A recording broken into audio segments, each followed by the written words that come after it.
In the middle of class, the teacher Marty notices that his students get distracted when they see a fire truck and police cars passing by outside. They explain that there was another earthquake in California and a big part of the area has disappeared into the ocean. Marty tries to check the news, but the internet isn't working.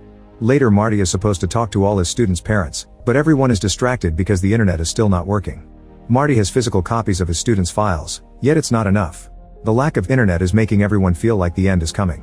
When Marty leaves the school, he gets stuck in traffic because the lights aren't working either. During the drive, he sees a sign above the bank that thanks Chuck for 39 great years. Soon news from all over the world shows the same tragedy. The ocean is slowly swallowing coastal towns. There's also been many volcanic eruptions, forest fires, and tsunamis. In China, people are already rioting. Meanwhile, Marty's ex-wife Felicia works as a nurse at the hospital. For the last few weeks they've been losing lots of staff members to self-deletion, so watching her co-workers die one by one has taken a toll on her mental health. She takes a break in the restroom only to hear more bad news on the radio and the host, thanking Chuck for 39 great years. When a colleague asks Felicia if marriage or divorce is easier, Felicia answers marriage because it's done in an hour, while divorce takes months. That night Felicia calls Marty and admits she's been thinking about him all day. She wonders if split couples are remarrying because people want something familiar in these hard times, and shares some examples of coworkers who quit to be with their families. Marty shares that he doesn't have many students left either and gets philosophical, talking about the cosmic calendar and humanity's place in the universe. Then Felicia mentions the Chuck ad she saw earlier and Marty admits he saw it too, so they wonder who is putting up ads during the end of the world. Neither of them knows who Chuck is. After the call ends, Marty tries to watch TV, but soon the signal goes down just like the internet. After a few seconds of nothing, Chuck's face appears and an announcer thanks him for 39 great years, only for the signal to go out again when the ad is over. The next morning Marty notices that his neighbor isn't using his car. The man explains that he had to walk 3 miles to work and back because a sinkhole has appeared on the road, cutting the city in half and swallowing lots of cars. There's a lot of traffic in the other streets, so most likely Marty won't make it to school until lunch. Then they discuss the latest news. California has 10% of land left, the Midwest is burning, and Florida is flooding, so all the food-producing regions in the country are gone. Europe is in a similar situation, and famine has already taken over Asia, where 1 million people are dead.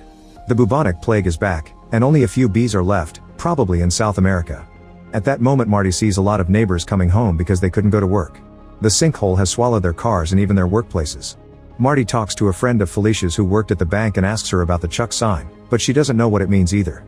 Everyone walking around looks depressed and Marty's neighbor points out that they've been going through the stages of grief. When everything started, there were protests and riots.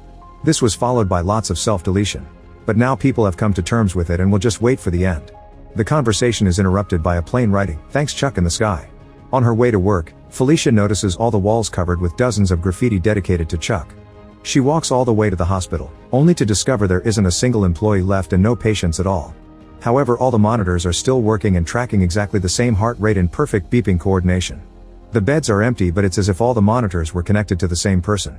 Sometime later Marty gets frustrated because the TV is still receiving no signal, and when he tries to call Felicia, he discovers phone lines aren't working anymore either. He decides to go looking for her and as he crosses town, he sees lots of abandoned cars and more Chuck ads. Sam's resting on a bench and Marty asks him if he knows who Chuck is, but Sam has no idea. In fact, he asked around too, but nobody had an answer. Since Sam is going in the same direction, he and Marty walk together for a while. They chat and get philosophical as they discuss how much time a person truly has in their lives.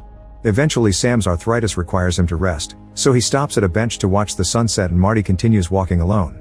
In the evening Marty reaches Felicia's neighborhood. He comes across Iris, who recognizes Felicia's name and says she was always nice to the local kids, even giving them cookies.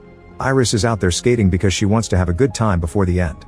Suddenly the power goes out in the whole area and Marty tells Iris to go home for safety. At that moment, glowing Chuck ads appear on the windows of every house, making it look like a ghost town. A worried Marty starts running and finally finds Felicia, so the couple reunites with a hug. He asks about the ad, but she has no idea how that appeared in her house too. Meanwhile, a 39-year-old Chuck is in bed looking really weak and sick. He's connected to a heart monitor, which shows the same rate that was shown at the hospital. His wife Ginny and son Brian are keeping him company and crying because they know he doesn't have much time left. Back to Marty and Felicia, they go to her backyard to admire the sky. With the power gone in the whole world, now the stars are brighter and easier to see. They hold hands as they identify the different constellations, only for a star to suddenly disappear. Then Mars disappears as well. One by one, the stars start disappearing in the sky.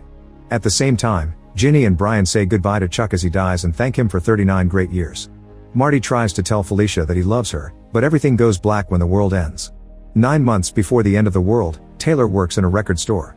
However, she loves music so much that she likes setting up her drums on a busy corner and playing for the crowd. Sometimes she gets tips from the crowd, but they're rare. Meanwhile, Janice is going home in a bad mood because her boyfriend just broke up with her through text. She works at a bookstore, but lately she's been feeling like her life is going nowhere, especially since she used to be a very talented dancer as a kid. Chuck is in town too, attending a banking conference. He's a successful accountant for an important bank, has been faithful to Ginny since he met her in high school, and is proud of Brian for being a good student. However, he isn't happy with his life either because his job is very boring and he hates other accountants. When Taylor sees Chuck being all serious as he walks down the street, she starts playing an upbeat tune to lighten the mood. To her surprise, Chuck stops in front of her and after some hesitation, he starts dancing. Soon a crowd gathers around him, including Janice, who needs something upbeat in her life. She starts dancing too, so Chuck brings her to the middle of the circle and they start moving together to the rhythm of Taylor's music. Soon Chuck feels some pain in his head, but he blames it on his glasses and takes them off before he continues dancing. The crowd claps and cheers, enjoying the performance so much that they drop tons of tips in Taylor's hat. Afterward, the trio goes to a cafe and Taylor shares the money. Chuck looks a bit sick, but he swears he's fine. Taylor wants to know what made him stop to dance and Chuck says he doesn't know while his mind thinks about his old band.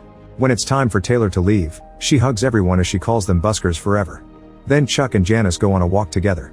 Janice shares the details of her breakup and Chuck assures her that she'll be fine. After they split, Chuck looks around the area and sees Iris skating. He also notices the empty corner and can't stop wondering why he stopped to dance. Later, when his illness makes his body so weak that he can't chew or walk, Chuck will remember his dance and conclude that's why God created the world. As a 7-year-old, Chuck lives with his grandparents because his parents died in a car crash. To make matters worse, his mother was pregnant when it happened. For a long time, the household is nothing but sadness. Albie deals with his grief by drinking and concentrating on his accounting job. Sarah loses interest in all her hobbies and most of the time she orders takeout instead of cooking. By the time Chuck turns 10, the household has regained a good mood, although Albie continues to drink. Sarah is cooking again and listens to music so she can dance in the process. She often makes Chuck dance with her, which explains where he's learned all those amazing moves. They also watch lots of movies together with a preference for those with dancing scenes. His grandparents' house quickly becomes Chuck's true home, but there's one exception: he isn't allowed to enter the cupola on the roof. Albie and Sarah say that the cupola is forbidden because the floor is unstable and there's nothing up there anyway. Chuck approaches the door in secret, but he isn't able to remove the lock. The night before Chuck's 11th birthday, Albie and Chuck are watching a documentary about Carl Sagan and the cosmic calendar. Since Albie is very drunk, Chuck brings up the topic of the cupola. Albie says that up there someone could see more than what they actually want, and that's why it's locked. He explains that this house is very old and has been remodeled many times, but the cupola has been there since the beginning. In all his time living here, Albie only visited the cupola a handful of times. He claims that in that room, he saw the ghosts of people before their deaths. Albie says that waiting for death is always the hardest part. When Sarah comes home, he sends Albie to get some groceries so the fresh air can sober him up. Then she tells Chuck not to believe Albie's stories because they're just drunk ramblings. Later, Chuck asks a neighbor about the dead people Albie mentioned and how he was involved in their lives. It seems the ghosts are the manifestation of Albie's guilt for not being able to help certain friends. At school, Chuck's favorite class is English. The teacher is too sweet to be taken seriously and the kids misbehave around her. One afternoon after class, Chuck asks her about a poem she read earlier, which has the line, "I am large, I contain multitudes." She explains that a person is made of everyone they know, everything they've seen, and everything they've experienced. Each person has a whole world in their minds and they get to choose what to fill it with. Chuck realizes that if someone dies, that world disappears. This confirms that the beginning of the story is a metaphor for the world in Chuck's mind, which ends when he dies. On his way out, Chuck sees Marty in another classroom. A few months later, Sarah dies while shopping for groceries. After the funeral, the house becomes sad again and Albie's alcoholism gets worse. Chuck goes to the grocery store and asks the cashier for details of what happened. The girl explains that Sarah just collapsed suddenly, so there's not much to tell. One night, Albie falls asleep on his desk and Chuck steals his keys to finally open the cupola. When he's about to step inside, Albie yells at him and drags Chuck away. Then Albie comes to the door to close it, but he sees something inside and immediately freezes in horror. With trembling hands, he forces himself to move and closes the door before he notices Chuck crying. He comforts his grandson, who asks him what he saw. However, Albie says he shouldn't know and hugs him while apologizing. Later at school, Chuck learns that there's a dance club and decides to join it in memory of Sarah. The teacher is happy to see another boy because the club is always mostly girls, and she trains them in a different music genre every day. Chuck is paired with Kat, an older girl who is also the best dancer in the class. He develops a crush on her and tries to impress her with the moves Sarah taught her, only to end up teaching everyone. Kat already has a boyfriend, but she still agrees to dance with Chuck at their school's fall fling. After the teacher gifts him new shoes so he can be more comfortable dancing, Chuck considers it could be his career. However, Albie continues to train him in math so he can have a future, since artists don't make money. Albie also explains that math is in every corner of the universe, even in music itself because of how it counts notes and tempo. All his accounting files have people's entire lives in them in the form of numbers. Math is art that doesn't lie. On the night of the fall fling, Chuck refuses to dance with Kat and makes up an excuse about his leg hurting. His teacher overhears him and says that if he doesn't want to dance anymore then he doesn't have, but he should at least be honest with Kat. Chuck goes outside and looks at the stars for a while to calm down and put his thoughts together. Then he returns to the party and finally asks Kat to dance. They do their routine in the middle of the dance floor and everyone gathers around them to cheer. Their dance is perfect and at the end of it, Kat kisses Chuck's cheek, which annoys her boyfriend. 6 months before Chuck's death, he tells Ginny the truth about the scar on his hand. After the party, young Chuck goes to the football field and continues to dance under the stars. He loses himself in the feeling of freedom and happiness that dancing inspires in him, and this distraction causes him to accidentally hit his hand on the fence. Ginny doesn't understand why Chuck lied about it and he admits he doesn't get it either. 5 years later, Albie dies of a heart attack at home while a teen Chuck is away playing and dancing with his band. Mortician Sam surprises Chuck by revealing Albie has already paid for his funeral because he knew this day was coming, making Chuck wonder if that's what he saw in the cupola. Since Chuck inherits the house, he decides to continue living there instead of moving with his maternal grandparents. They end up joining him there until he leaves for college, since Albie also left money for his education. Later when Chuck marries Ginny they move to that house too. The funeral happens before his maternal grandparents arrive though, so Chuck has to be alone during that hard time. Later Sam sends him an envelope with all of Albie's personal effects, including the keys. Chuck finally enters the locked room and finds it empty with a perfect floor. When he looks out the window, he simply sees the town.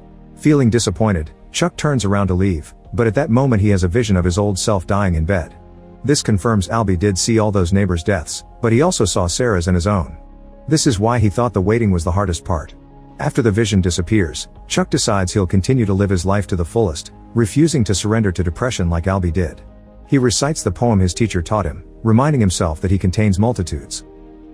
Make sure to subscribe and turn on notifications so you can watch more videos like this. Thanks for watching.